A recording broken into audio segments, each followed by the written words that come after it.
Tinutugis ang isang pulis na nanghulidap umano ng 4 na lalaki sa Quezon City. Pinagbayad daw ng ransom ang ilang biktima habang meron ding parasang kinuhanan ng cellphone.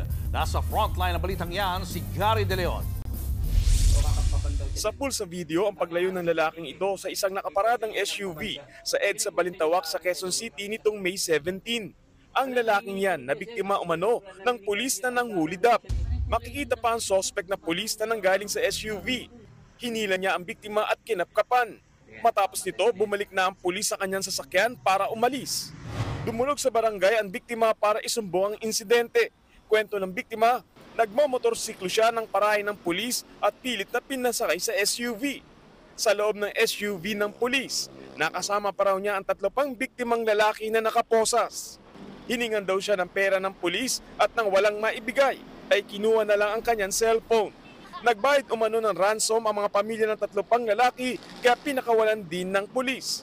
No, naririnig niya na conversation, ito pong mga kumuha sa kanya ay nakikipag-negotiate dito sa pamilya o kamag-anak nitong kasama niya na nasa sasakyan. Pinakawalan din daw ang biktima kalaunan at ito na nga ang eksenang nakunan sa CCTV. Sa Police Gallery, nakilala ng biktima ang suspect na isa palang miyembro ng Northern Police District. Dati na pala itong may kaso ng hulidap.